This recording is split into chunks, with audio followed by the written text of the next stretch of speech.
Welcome to Unbelievable Stories. Today's story is full of shocking twists and real drama. Subscribe and like to stay updated. Let's dive in. I grew up in a tiny village with fewer than 2,500 people, mostly older folks. Young people didn't stick around, they finished school and left to find jobs right after. One of the neighbors I worked for once told me, "Ethan, my boy, the only good things from this town are the roads leading out of it." Since there weren't many young hands for the tough jobs, anyone who wanted to work could keep busy. I learned all sorts of skills from the older guys. They knew a lot but didn't always have the energy to do the work themselves. In our village, I became the go-to plumber, carpenter, electrician, painter, cement finisher, roofer, gardener, and mechanic. I even traded my labor for an old pickup truck and started driving when I was around 15. I suppose the law would have stopped me if there had been any law enforcement around, but as long as you drove sensibly, no one cared. I did eventually get my license at 21, which made my mom happy since she no longer had to drive 18 miles to the next town to get supplies for me. A few months after that, Mr. Anderson passed away, and his wife asked me to help get their house ready to sell. She told me that if I did, she would give me his pickup and camper, a 4-year-old Ford 34-ton with a sliding camper. I told her it was worth more than what I charged to fix up the house, but she insisted. I suggested she consult a few trusted people to make sure it was a fair deal, and she agreed to talk to Pastor White and my parents. The meeting didn't last long. Mrs. Anderson told everyone that she had made up her mind and expected me at her house the next morning to help her sort out what to keep and what to give away or sell. The next morning at 9 a.m., I showed up. Over coffee, she laid out her plan and then walked me through the house, pointing out what needed repairs or updates. When we got to the garage, she told me everything and it was mine, no arguments. She even gave me 2 gun safes complete with all their contents and all the camping and fishing gear. She wanted me to move my things out right away, so I backed up my old pickup and started loading. I took everything to my 45-foot shipping container, which I used as a workshop. After unloading, I went home to ask my mom about putting the gun safes in my room. She wasn't thrilled but agreed it was safer than leaving them in my shop. My dad helped me bring the safes over, and while we were loading them, Mrs. Anderson handed me a dresser drawer. On the back, written in ballpoint pen, were the combinations to the safes. I jotted them down and tucked the paper into my wallet. After we got everything unloaded, I grabbed some lunch and headed back to Mrs. Anderson's house. When I arrived, several cars were parked outside, and ladies from the local church were busy packing clothes and boxes. I ended up helping them load the cars. One of the women pointed to a pile of items and said it was mine, so I moved it all into my truck. After that, I went to work in the garage. It was a 2-car space with walls covered in plywood and a ceiling made of sheetrock, all painted white but now faded and covered in dirt and spiderwebs. There was a broom, dustpan, and a trash can, so I started cleaning up. I had to pause to haul some furniture to one of the church ladies' houses and take a couple of loads to the church. By then, Mrs. Anderson gave me the keys to the house, pickup, and camper. She said she'd be moving in with 2 friends in the city and didn't plan to take much, just her clothes, pictures, and a few keepsakes. We discussed paint colors and she told me basic off-white was fine as long as everything looked nice. I promised her that for what she was paying, the house would look great, both inside and out. That evening, I drove my old truck home and had Dad take me back to pick up the new truck and camper. I was in love with the truck the moment I opened the door. It had an automatic transmission, which meant Mom could drive it to the hardware store and pick up supplies for me. When I looked at the odometer, I thought I was looking at the trip odometer. The truck only had 183,000 miles on it, and I think all of that was between here and the lake. The seat was adjusted all the way back, and it took a few minutes to get it and the mirrors adjusted. I took it home and parked it next to my shipping container shop. Mom and Dad came out to look it over and climbed into the camper. Mom told me to leave it there and she would clean the camper out. It had a tiny cook stove, refrigerator, and a portable toilet. Dad told me I could get camper jacks for not much money and remove it so I could use the truck for work and school. He didn't think the school would be happy to see a camper in their student parking lot. I worked non-stop on the house for over 6 weeks. I had to replace the roof on the garage, but the house had been shingled in the last few years. I painted the inside of every closet and cabinet in the entire house and garage, inside and out, installed a shower and tub surround, new kitchen sink and faucets, new countertop and backsplash. The hardwood floors cleaned up with steel wool. Both screen doors were replaced. I tilled the yard and planted a mix of rye and grass seed, patched the cracks in the driveway, and called Mrs. Anderson to have a look and see if she wanted anything else done. She was happy, and the house sold within a couple of weeks. This was going to be a short summer, and I was way behind on a lot of yard work. Dad and I got around to getting the gun safes open, and there was enough firepower there to take over a small country. With the last 2 years of high school went by, I worked and saved my money. I walked across the stage when they called out Ethan Coleman Evans, and I knew I was not going to college. I had enough work to make me happy, and I had never gotten to use my camper, so it went back on the truck, and I made plans to take a trip as soon as I finished painting a house across town. I didn't finish it because it blew away when our little village was hit by a tornado and hailstorm. Almost every house in town needed a new roof, and within days, there were insurance adjusters and roofing crews everywhere. A guy pulled up in our driveway and said he had heard that I was a roofer and he needed help. I told him I could put on shingles but didn't think of myself as a roofer. He told me that I could make between $1,000 and $1,300 a week easy, and maybe more, depending on how fast I was. His name was James and I liked him, so I told him I would give it a try. He had the contract for 16 houses in the area that were covered by the same insurance company. He said I didn't need to bring any tools, he furnished everything and would show me how to make big bucks on roofs. I didn't make very big bucks on the first 2 houses I worked with him, but by the time we finished the third one, I could see some of what he had been talking about. He had a pickup and camper about like mine and a dump bed trailer to haul the old shingles to the dump. He had a shingle lift, air compressor, hoses, and nail guns and followed the storms around wherever they hit. He said that when a big storm damaged a lot of roofs, the price of roofing went up in that area until all the roofs were replaced. He said he didn't like to stay in one place because the money was not as good as following the storms. The insurance company he worked with paid the going rate and did not try to cheat him. He said when you got out trying to deal with homeowners, they all wanted you to cut rates or manipulate the insurance company, and he just wasn't going to do it.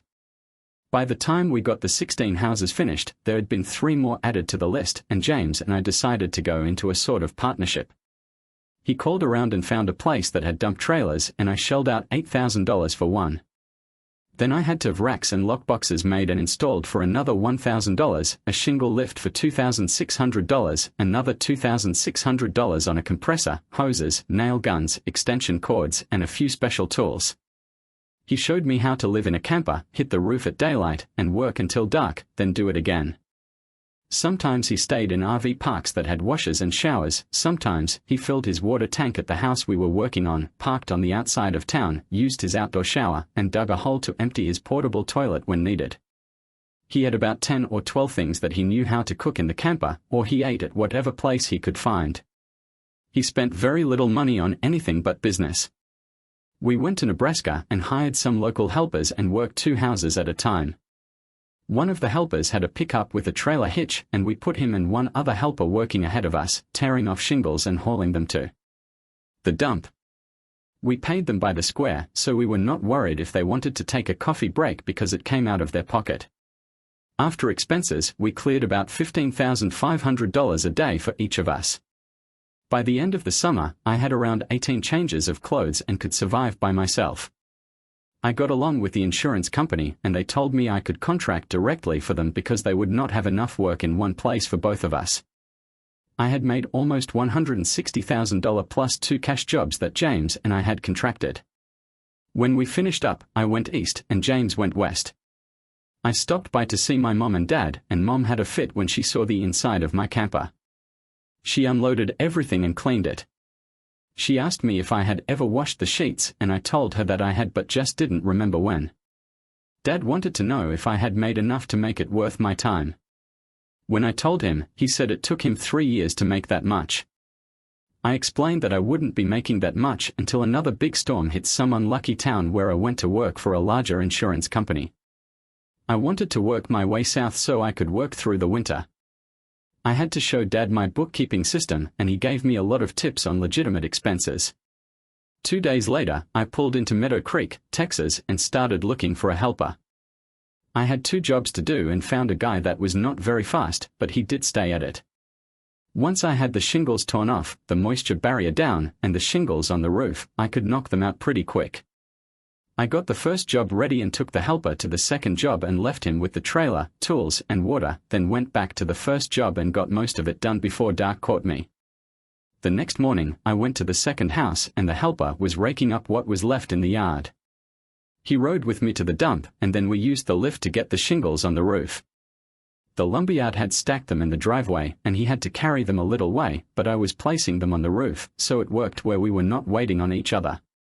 We went back to the first house and finished it, then back to the second. I needed a better system and thought back to when I started. The difference was that I had a truck and could do whatever needed to be done at the time it was needed. I really needed to find a helper, train them up, and pay them enough to follow me around the country. Yep, I could really see that happening at about the same time hell was completely frozen. I had the guy feeding me shingles and I lined them up and nailed them all. He had to do was lay the shingle in place and I was still waiting on him. We got through the job without me killing the guy, and I took him to the bank, went through the normal routine of identification, account number, home address, and 40 more questions, got him paid, and took him back to his car. I also needed a better way of paying people. I had accounts with 2 of the largest banks, with branches in almost any town. I would ask Dad next time I called home. I called the insurance company and sent a picture of each house along with the work order number. They wanted to send me to Houston, but I told them I was not going anywhere near Houston and they would have to use the locals. James had told me that in big cities, the jobs were spread all over the place, and if you didn't know your way around, you would get in trouble parking the trailer, hauling miles to the dump, and might get arrested for living in the camper. I got 9 jobs in Riverview, with 1 needing immediate attention. I checked the GPS and told them I could be there in a couple of hours. I went straight to the first job and talked to the woman. She had to call her husband to make sure I could start work in the morning. The shingles, paper, and nails were sitting in the front yard, and they even sent the right nails. I asked the woman if she knew where a day labor company was, and she said that her husband hired guys to do yard work at the church outreach building and told me where it was. I found the place, but the choice of help didn't look all that good. A couple of drunks, a fat guy that couldn't get up if his life depended on it, several really dirty guys, and a girl. I turned to walk out, and the girl jumped up and caught me before I could get out the door. She was dragging a backpack that was almost as big as she was. She was a few inches shorter than me and weighed maybe 125 pounds. She said she could do the work before I even told her what the job was. I explained what the job was and that she was not big enough to handle it. She grabbed both my arms and said, "Please." She had no money, no home, and she was hungry. I told her that I was going to eat and I would buy her a burger, but I would bring her back because she couldn't do the work. While we ate, she told me her name was Sophie. She was from Cedar Grove, which was close to Dallas. She was trying to get to Denver, but hitchhiking had not worked well for her. She asked about the job, and I told her she would have to lift and carry bundles of shingles and many other back-breaking things that I just did not think she could do. I started thinking that she might be an underage runaway. I told her if she could prove she was over 21 and had a driver's license, I would give her a chance, but if she couldn't do it, she was gone. She said her license was in her backpack. When we got in the truck, she handed me her license and she was almost a year older than me. The next problem was she had no place to stay, no work clothes, and no money. Walmart fixed her up with work pants loose enough to work in, a 3-pack of t-shirts, socks, gloves, and canvas shoes. I told her she could sleep in the truck or in the camper, the choice was hers. We found an RV park, walked to a restaurant, and talked about all kinds of things. I found myself hoping she could do the work. We got to the house about 7:30 the next morning, and the people were up, and the guy left for work. I got the trailer parked where we could push the old shingles off the roof and into the trailer. I got the grain scoop shovels, the hose, a short nail bar, and a push broom. I climbed halfway up the ladder, and Sophie handed me the tools to throw onto the roof. We started on the backside and peeled the old roof from the bottom to the top. The shingles hung together pretty well, and we rolled it over the top and into the trailer. She caught on to how it was done, but it took us all morning to clear the roof and pick up what had missed the trailer. I told the woman in the house that we would be back after we dumped the load and grabbed a burger. I hadn't been to the dump, but I watched the GPS while Sophie drove. It was just south of town off Highway 277 and not as bad as some of the landfills in Nebraska where you had to give them your life history before you could unload. Sophie had to pull up and get straight a couple of times, but she had backed a trailer at some point in her life. She said it was a boat, but she hadn't done it many times. I showed her how to dump the trailer and had her drive us through a drive-up burger place. It was the same one we had breakfast at. I thought I might stop here a lot because it seemed to annoy the girl taking orders when the trailer didn't place an order as it followed us through the order lane. I made sure I checked our order before we left the window just in case she was real annoyed. We parked at the job and climbed into the camper to eat. We got the paper down, the flashing in, and the shingles placed. I watched Sophie pretty closely to make sure she didn't try to do something that would get her hurt. She could read a tape measure and said they were taught in school when she took sewing one semester. She thought the chalk line was cool and liked using the electric staple gun on the paper. She hadn't complained when she was loading the lift and the bundles of shingles weighed maybe 75 pounds. She knew the names of all the tools, so maybe she would be all right. We went to a Mexican food restaurant after work, and I told her that I didn't know there were any lakes around Dallas. She said there were several small ones and the Colorado River had boats in some places. She still wasn't ready to tell me much, so I didn't push. She did ask me how I got into the roofing business, and I told her about James and our partnership. I told her the money was just large enough to keep me happy, and tomorrow we started making money. She asked why we didn't make any money today. I told her it was just part of it, but tomorrow she would hear the cash register ring all day long. I had to explain that we got paid by the square and that 3 bundles made a square. I told her that we also got paid for each square we tore off, then I told her that if she would stick with me until we were through in Riverview, she could probably buy a used car and drive to Denver. She asked how nice of a car she could buy, and I told her she would make $1,000 to $1,300 a week if we busted it out. She said, "Let's bust some tail." We finished the house the next day. I told her how much her share was and asked her if she wanted to stay a while. I told her the faster we worked, the more we made. When we finished our 9 houses, I showed her how to call them in. She could send the pictures and job numbers in half the time I could. Greendale, Texas, had been hit by a hailstorm and the insurance company had about 27 claims. They were sending another crew but wanted us to go also. This time, we would call in each job as we finished it and be given the next one. That way, the crew that worked the fastest got the most jobs. I told them we would be there tomorrow morning and headed for the interstate. I had first thought that I would have Sophie run a crew, but then I thought that if we could buy another pickup, we could hire a tear-off crew to work ahead of us. She was super fast at placing shingles, but when we switched off to rest, she was not quite as fast with the nail gun. We talked about how to best handle a tear-off crew that would be replaced every time we changed locations. We came to the conclusion that there was no good way, and it would be potluck at best. We made contact with the other roofing crew, which consisted of 2 guys from Redwood. They told us they could do 2 houses a week because they had found a local guy and his teenage son to do the tear-offs. Sophie asked them if we could use the same tear-off crew, and they agreed that we could and told us they were paying them $60 a square. We got the guy's phone number and went to look at the jobs. Most of the houses were fairly large, with just a front and back, no valleys or gables. The shingles were sitting in the driveways on most of them, so we picked one and talked to the lady and told her we would start in the morning. The guy who did the tear-off said he would meet us at the house at 6:30 the next morning, and Sophie called the insurance company and told them which house we were working on. The guys came prepared and knew what they were doing, so I told them I would pay them $60 a day for the use of their truck and trailer. They wanted to know how many houses a week they could plan for.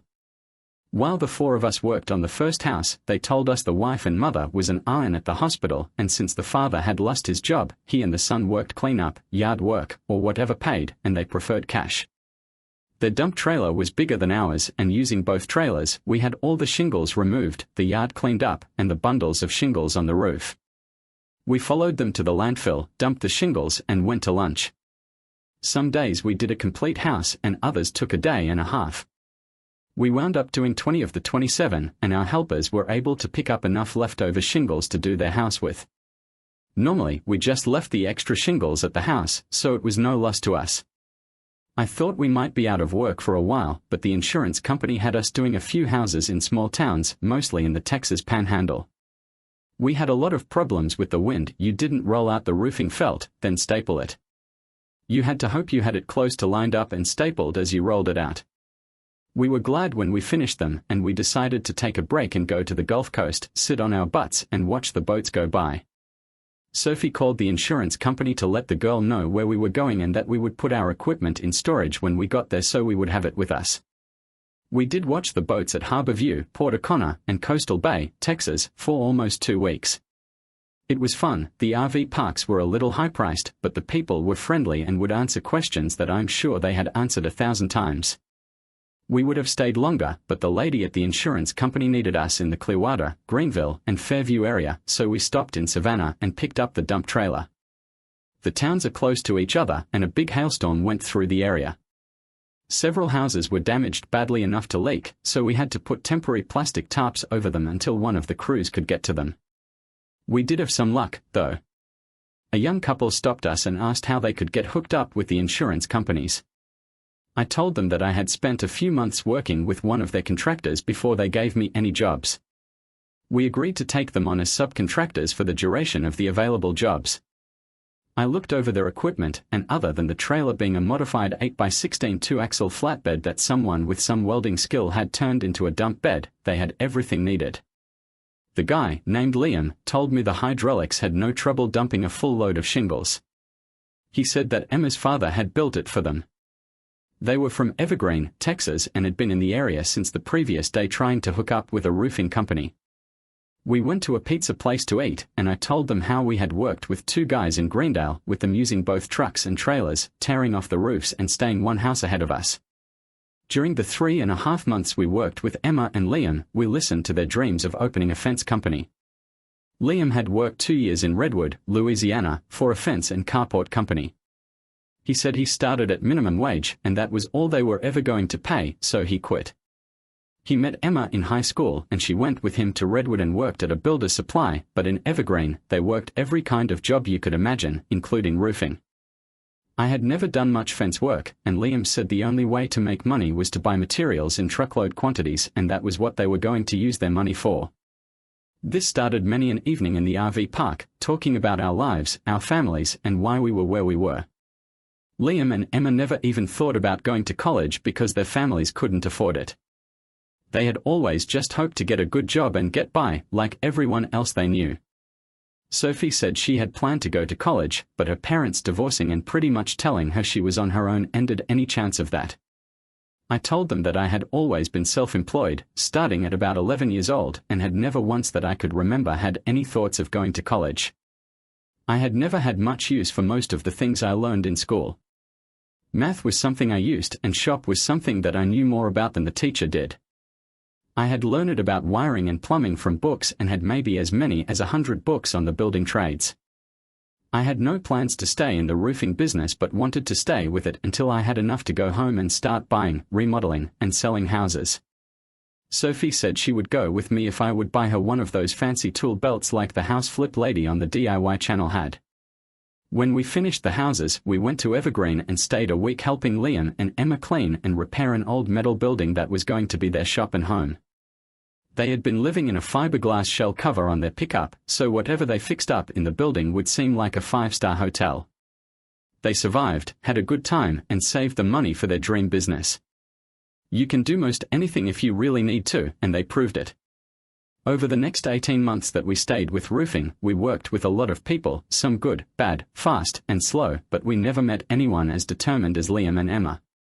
We reached the day that we had enough money and for damn sure had enough roofing, and I once again offered Sophie half of the money if she wanted to go find her folks. She never did get over being told to hit the road when they split. I'm sure she could have found them if she had tried, but they had no way of finding her.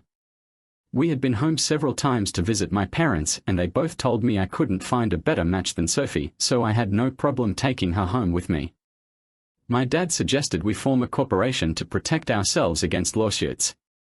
So with my parents, Sophie, and me as the legal partners and officers, we became Renovations Incorporated, and Sophie got her fancy tool belt filled with new tools, some plaid shirts, and tight jeans. Mom told her she needed a new 34-ton crew cab pickup with our logo on the doors. While they were buying the pickup, Dad and I were looking at some vacant houses that were probably vacant for a good reason.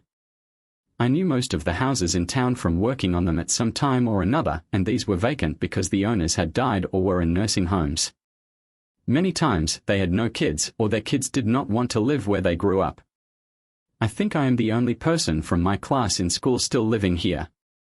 On paper, Dad is our financial officer, and he was good at it. He complained about the price of everything.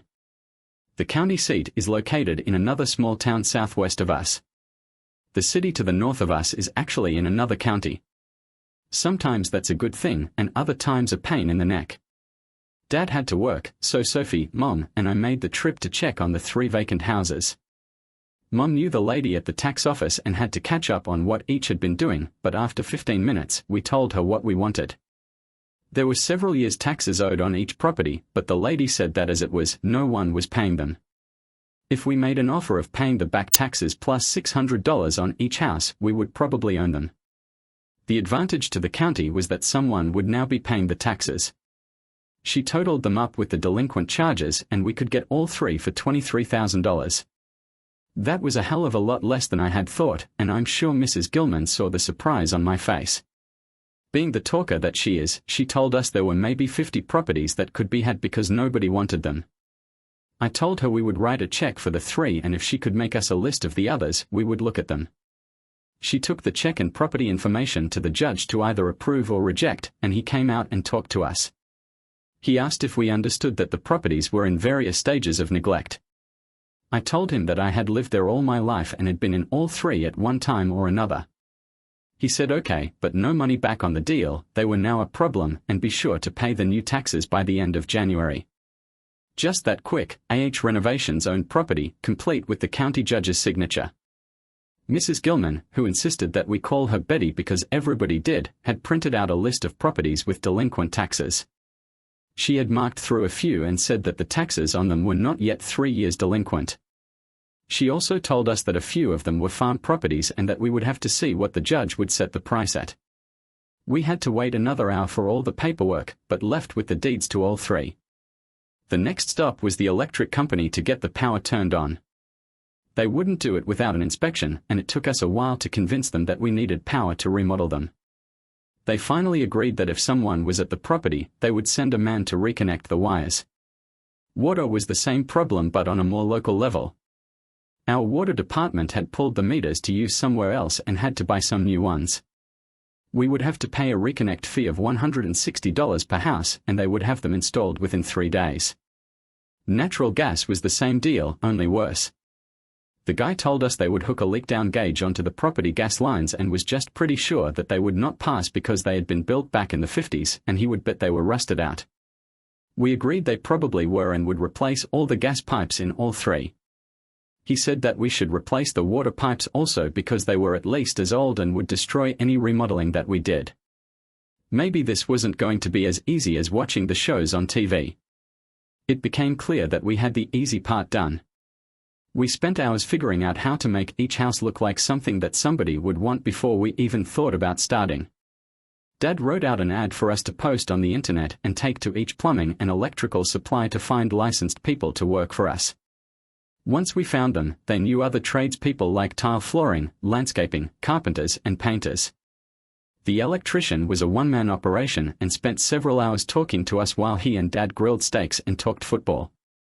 He convinced us to buy an enclosed trailer and stock it with everything needed to wire houses, including the breaker panels, then wrote out a list of what it would take to wire a 3-bedroom house completely.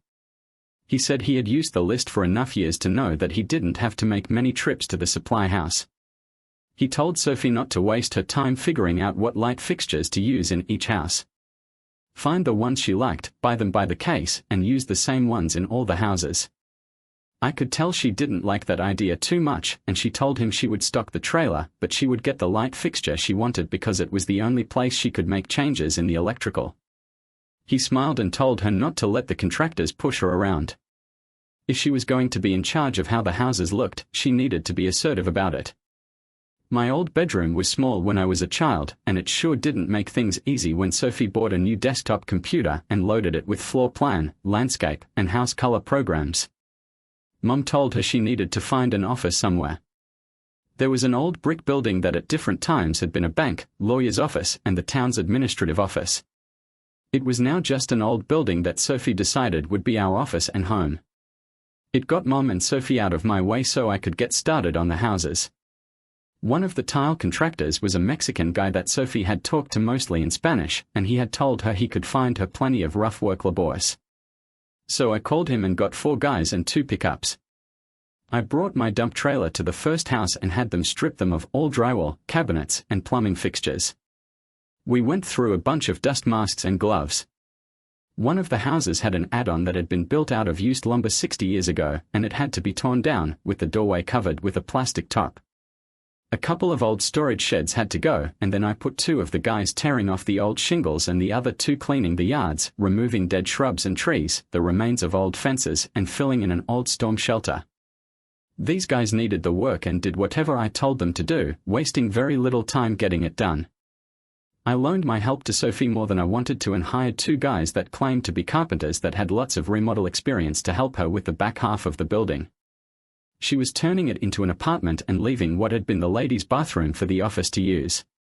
When I asked why there was a half wall around one corner of the office, she told me it was going to be the real estate office.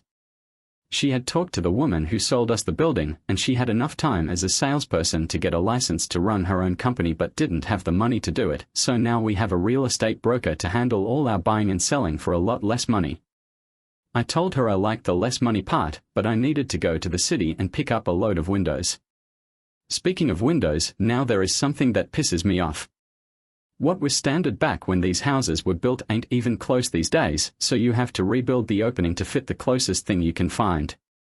If you go with a smaller window, then you have problems with the large hole in whatever siding was on the house. One of the guys had worked as a plumber's helper for a few years, so I loaned him to my plumber so I could keep them all working.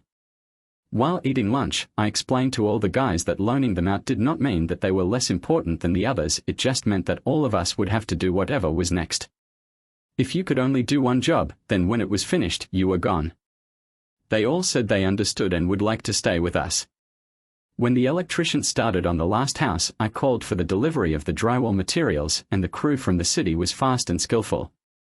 One of my helpers said his brother-in-law told him about a Bobcat skid loader for sale, with a bucket blade, post-hole digger, and a rototiller. He said he had worked part-time for the company several times and had used the Bobcat, so we went to look at it. I bought the Bobcat, attachments, and trailer for $28,000, parked it at the first house, and went to tell Sophie about my new toy.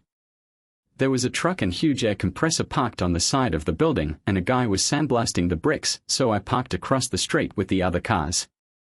The office area of the building was finished and painted. A guy was installing phone and cable TV lines, which I found out was really for the computers to hook to.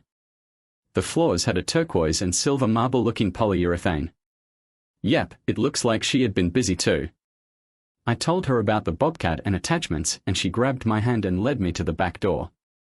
There was a parking area that at one time was paved. It was now half covered with dirt and trash. She told me to bring the Bobcat and clean the parking area in the alley all the way to the next street. I told her the alley belonged to the town, and she told me they had told her if she wanted it clean, then she would have to do it. So I moved all my labores and the Bobcat and got it done. The building is located on a corner lot on Central Avenue. On one side, we have a street, and on the other is a large parking lot that Sophie says belongs to our building, and it is in need of repair.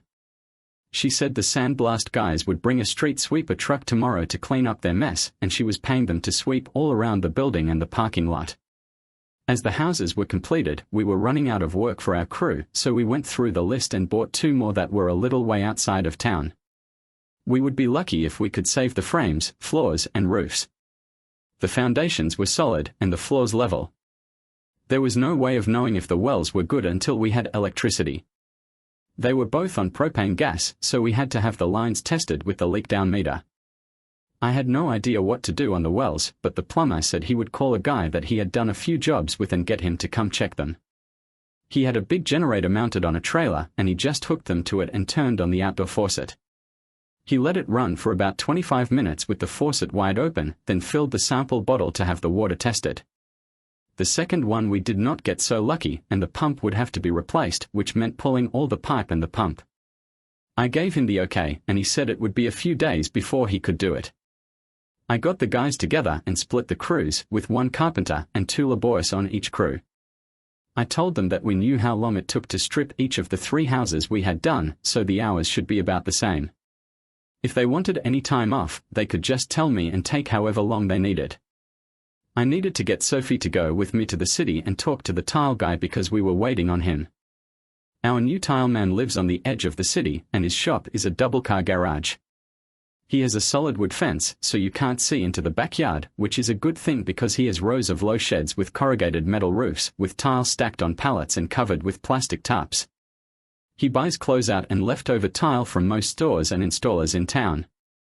You just walk down the rows and look at the sample tiles on each covered pallet, write the number down, pick the color of grout you wanted, and give him the numbers and square feet you need, and he would check to see if he had enough for the job.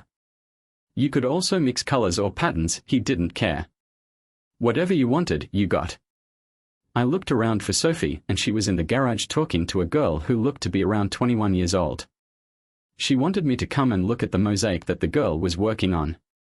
The picture was a red rose with green leaves and a stem on a black background, about 3 foot tall and 2 feet wide.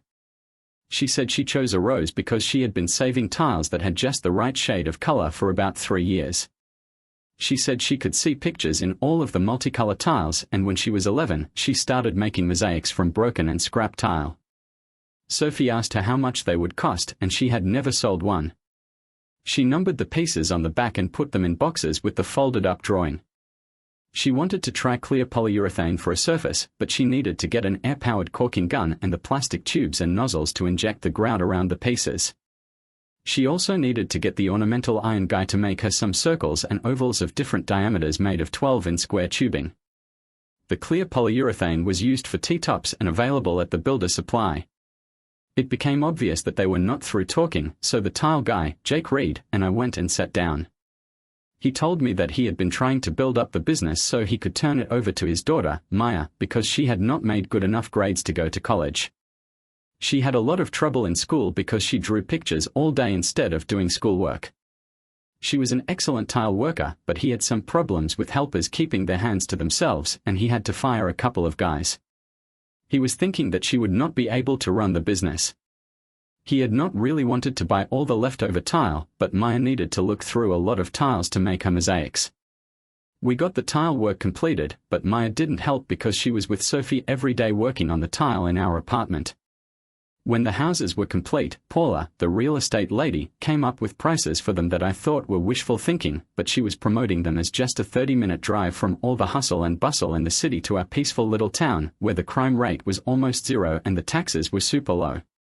She was good with a camera also because they looked better in the pictures than they really are. If there were no vacant lots with weeds and trash on them and the streets were in better condition, you could see them as accurate descriptions. She told me she was selling the house, not the town. When Dad got home, Sophie and Mom told us we needed to have a business meeting. Sophie wanted the money from the sale of whichever house sold first to trade to Jake Reed for his tile business and Maya. Dad was quick to tell her and Mom that you can't trade property for a person. Mom told him that you could if the person became a partner in the tile business. I told them they could have all 3 of the houses if they needed them, but we had to start making money or we would be back roofing houses. They assured me that the deal with Tim was for 1 house. Oh, and by the way, she bought the building next to us for the tile shop, and she was having an 8-foot solid metal fence put across the back of the parking lot between the buildings for all the tile from Tim. It would have a metal door in it to get to the alley. Dad just nodded his head. I had never seen Mom this excited about anything, so I did the same. The part they forgot to tell us was all the storage racks came with the deal, and we had to move everything, and then there was the overhead door on the side of the new building facing the parking lot, which had not been installed yet, and the 8-foot concrete block fence across the front with wrought iron gates. But they got a deal on the gates because the same company was making the rings for Maya's mosaics. She had all of our people working on the project. The building had originally been a variety store years ago, so the inside was open. We had to put up a wall dividing the shop from the office and display area and a few repairs to get the walls ready for paint. Then the lighting had to be replaced, workbenches, racks, a huge sink, and 3 weeks' work for 10 people. Well, maybe just 9. Mom was not much help. She just pointed and said, "No, that's not going to work." Tim was the smart one. He went to work for a large tile company as a supervisor. Maya hired 2 guys to lay tile, and her dad turned over some jobs to her. My dad set them up as subcontractors, paid a percentage of each job, and Maya was their inspector. It didn't take long for them to do it just like she told them, and if they had a problem, they called her. The front of the concrete block fence became a display of different types of tile and designs, and we stayed busy buying and selling houses. Diane Taylor called us when any property became 3 years delinquent. Some we bought, and some just would not work. I could usually count on Sophie helping me shingle the houses. She would tell me to call her when they were on the roof. She would show up yelling at the guys to get their butts in gear. She had things to do. The things were putting Maya's mosaics together, photographing and measuring them, then putting that information on the computer. Mom was right there, filling them with grout, pouring polyurethane over them, heating them with a heat gun to make the bubbles come to the top and pop, rounding the edges of the polyurethane with a file, polishing them with a buffer. It was interesting to watch, but you sure didn't want to get in the way. When they finished, they put all the photos, sizes, and information on a CD and had 100 copies made. They mailed them to art galleries and studios all over the country and started getting calls from people wanting to see the collection. 3 different art agents called, wanting to know who represented Maya at the shows. All of us were dumbfounded, to say the least. Maya said her original plan was to rent a booth at the flea market and sell them for whatever she could get. A lady named Helen Myers had asked if she could come out and talk to Maya. It was fine with her, and the lady was here the next day and looked at all the mosaics that were completed.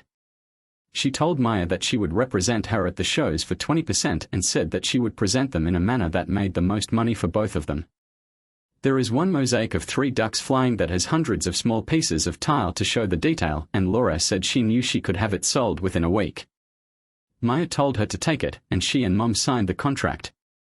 I got 2 of my people to build a crate the way she wanted it, and Mom and Sophie went to the city and came back with a pickup load of blankets and furniture pads. Laura said that she knew the owners of a large sporting goods store chain that would buy the duck mosaic for their corporate headquarters and be happy to display it.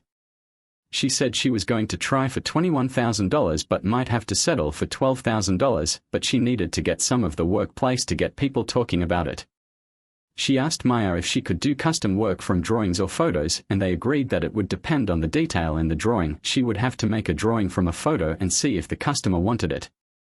When Laura left, I asked Maya if she could get plain, uncolored cement tiles with the slate-looking texture.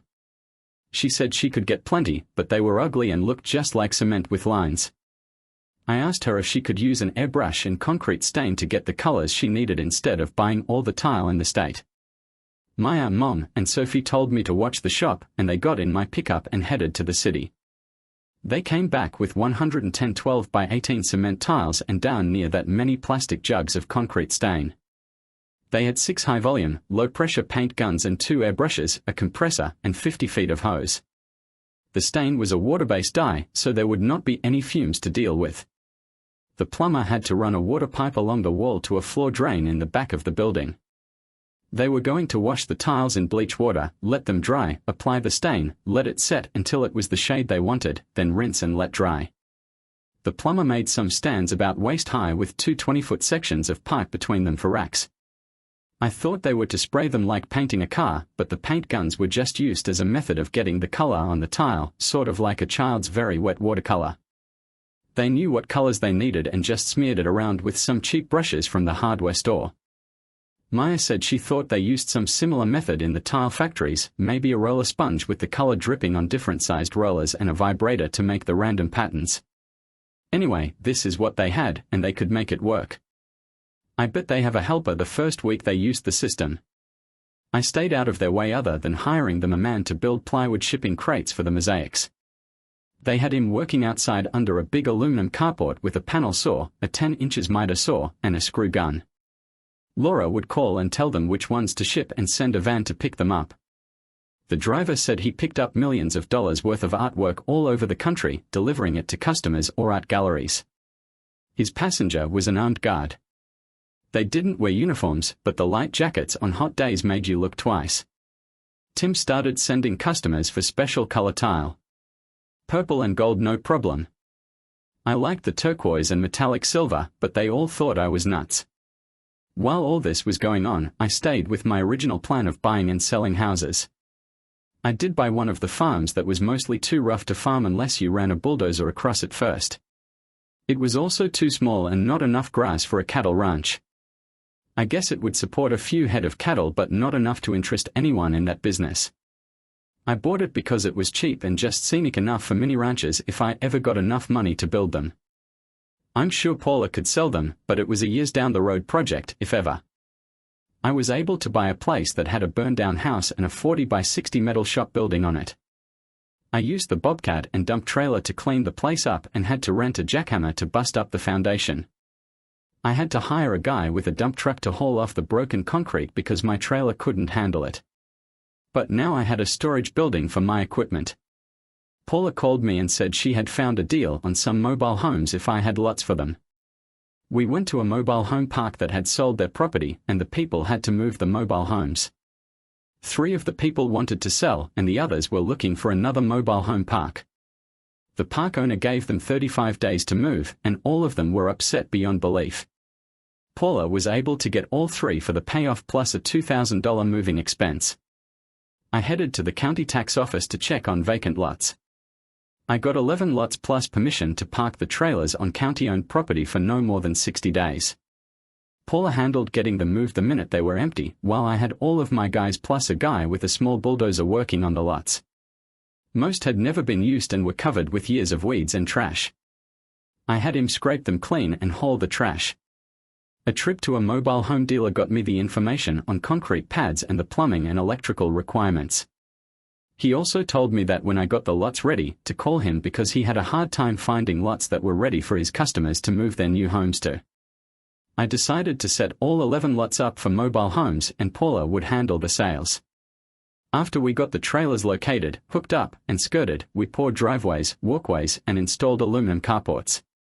The bobcat and rototiller attachment got them ready to plant grass and then we installed privacy fences.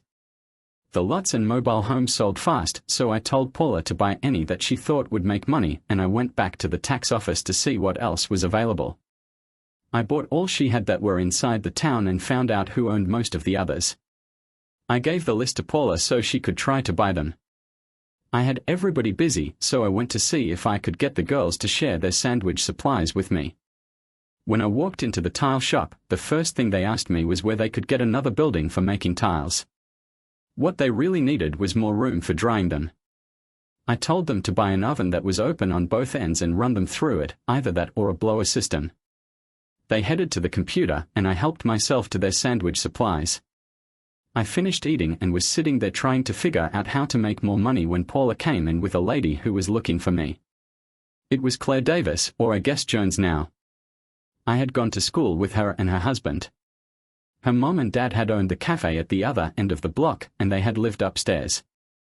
She had a sad story to tell. Her husband, Brian Davis, had been killed in an industrial accident where the company had wired around the safety devices to speed up production. Some of the employees told her about it and she had filed a lawsuit against the company and had finally got a settlement. She said the only thing she knew how to do was run a restaurant, and after looking around and talking to people in the business, she had decided to reopen her parents' cafe as a steakhouse. I told her that there were not as many people living here now as when we went to school, and she told me that it would be sort of an uptown semi-exact customers were upper middle class and she wanted me to do the remodel of the restaurant and the living quarters. Of course, all of us had to walk down there and look it over. Sophie even brought a tablet, pencil, and measuring tape. The upstairs was a complete strip everything and make a modern home of it situation. There was no central heat and air, just fans and wall furnaces. Nothing in the building would pass electrical codes and the plumbing was even worse.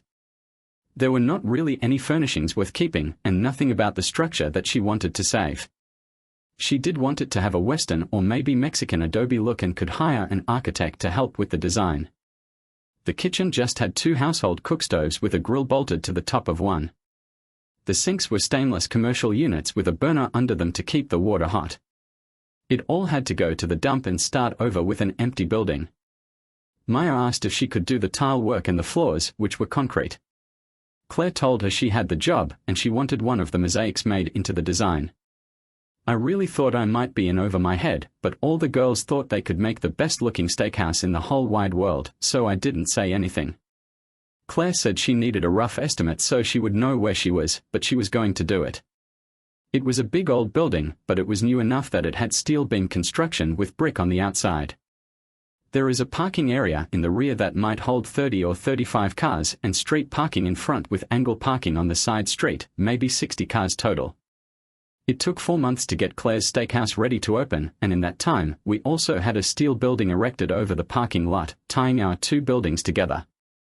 6 people worked filling orders in the special colored tiles, and orders exceeded capacity most of the time. Tim got us hooked up with the factory that made the white tiles, and we now bought them by the truckload at about half the price. We bought the colors in 50-gallon plastic barrels. One of the guys drives the new forklift, takes the tiles out of the boxes, gives the color shop the right number, then boxes them up and ships them when they are finished.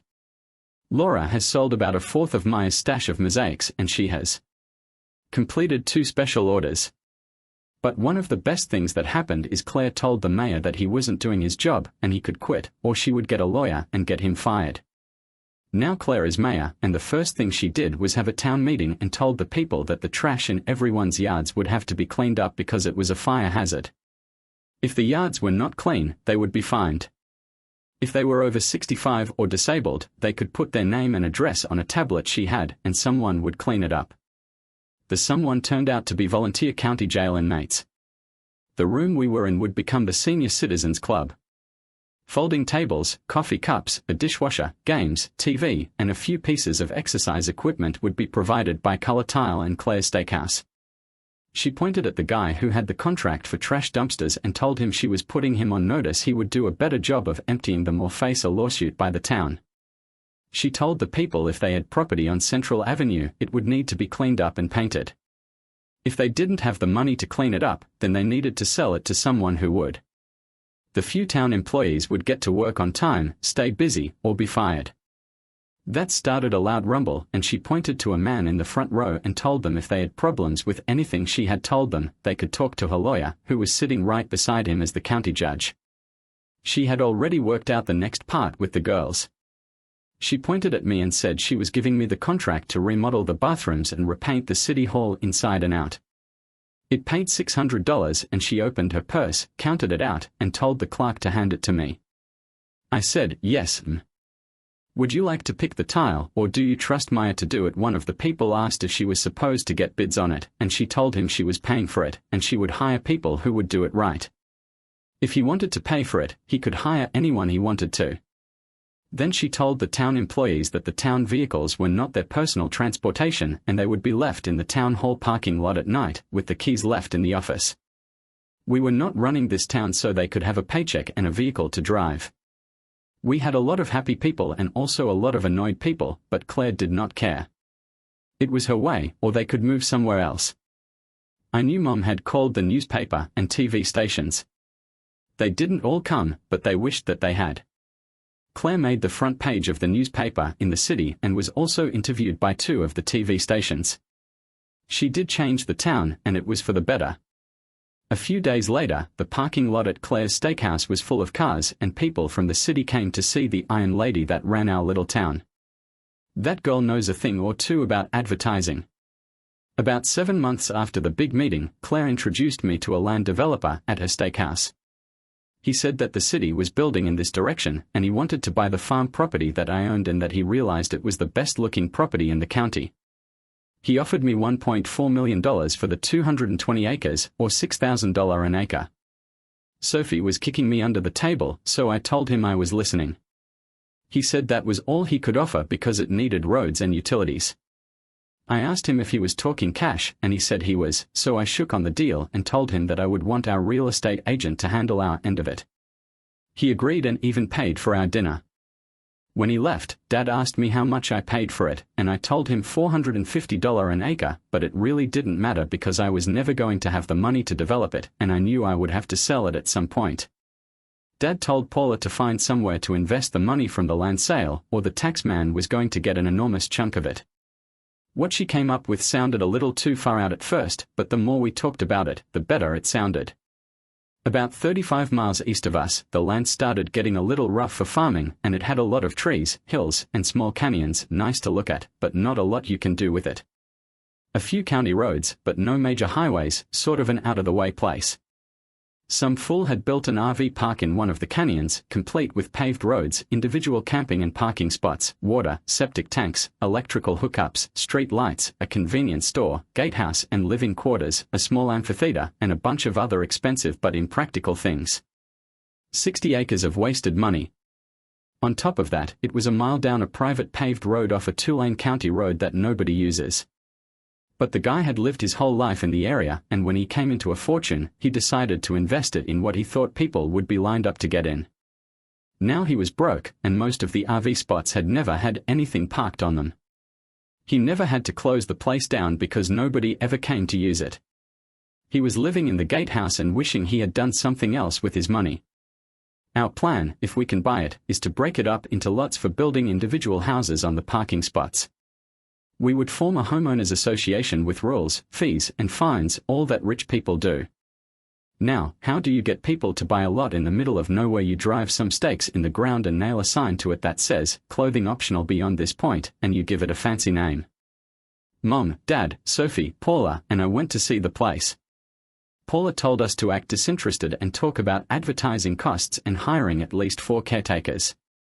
We followed the guy around the park, stopping at different places for him to point out features and utility access points. The last stop was the convenience store. The whole park had been without maintenance for at least 2 years and maybe 3. I had noticed a barbed wire fence in several places, and when I asked, he told me it had a 5-strand barbed wire fence around the complete 60 acres. Mom and Sophie talked about how long it would take to get it ready, and the lead time on advertising would miss the season. Dad said he was not really interested and just could not see it as a moneymaker. He told the guy he would make him a one-time offer of $5 million, yes or no, but we were needing to be somewhere else. The guy said, deal, and stuck out his hand. Paula got all of us to sign some forms and told the guy she would get the closing set up as quickly as she could. The guy gave us several topographical maps, a survey drawing, a large-scale map of the roads with parking spot locations, and a utilities map of the park. The next 3 weeks were filled with surveyors, the tax office, and a lawyer to write up the rules and bylaws of the homeowners association. Paula made up a cover letter and advertising brochure which she sent to every naturist organization she could find on the internet. Paula took care of pricing the lots, and they ranged from $55,000 to $130,000. We had signs printed up that said, private residential area. No hunting or trespassing. Armed guards on duty. All violators will be held for prosecution. Further information from our law firm and his phone number. We then wired them to the top and second strand of the fence at 20-foot intervals. I had every member of my crew acting as working supervisors for another 25 guys, and they cleaned, chopped, and raked the place, then cleaned the gatehouse, bathrooms, showers, and convenience store building until they sparkled. We had an opening week for viewing the lots and had at least 12 couples in the park every hour of the day. Most of the people looked at every lot, and many walked over, around, and through each space all day long. At the end of the week, Paula had sold 21 of the 47 we were selling. 2 lots were held in reserve because Paula said so. It took over 7 months to sell them all, and Paula had taken care of all of that. Several homes were nearing completion, and the dreaded HOA had held their elections, and our lawyer had turned over all the property, including the 2 reserve lots, to them. It was now theirs. We bought and donated some street maintenance equipment and Christmas decorations to the town since Central Avenue was also a state highway. The state did the Central Avenue maintenance, but Claire and City Hall stayed on everyone's butts about keeping the buildings looking good. She got every nickel available from the county and stayed along with all the grants she applied for. She put the money into the town and took advantage of any free advertising she could get. An insurance company moved their payout office to our town. All they did at this location was mail checks, but it helped the post office and opened up one of the closed buildings. Claire's steakhouse didn't open for breakfast, but she bought a building on the north end of town that had been a convenience store long ago and opened Have a Cup coffee shop, which served 3 meals of food for the average citizen. I don't know how she does on money, but the place is packed at 6 o'clock a.m. and stays that way all day long. There are some types of businesses that our town will never have until the city that constantly creeps down the highway reaches us. The county gave Claire an award for her work, and we all went to the meeting. The TV people were there, and it looked like she was going to get some more advertising for herself and the town. They wanted her to give a short speech, and she told them that the award would look very pretty hanging in the steakhouse, but they had given the award to the wrong person. She told them how many of the lots in our town and county that I had owned and turned into tax-paying properties. She told about me being the reason for the new housing development west of us and the Meadow Creek project east of town and the amount of tax revenue it had all generated. She said she was not really surprised at getting her award, but Ethan would be, and the judge walked onto the stage carrying another award and called me up. The TV people surrounded us, and one of the questions asked was what college we attended. Claire told them we didn't go to college, we went to work. The fool said to just think what we could have done if we had attended college. I told him that with any luck at all, we would probably graduate in the spring and be starting from square one, and the town might have been gone, but we were here, the town is still here and growing. All it takes is hard work and a little luck. Thanks for watching. What would you have done in Ethan's shoes? Let us know in the comments, and don't forget to like, share, and subscribe.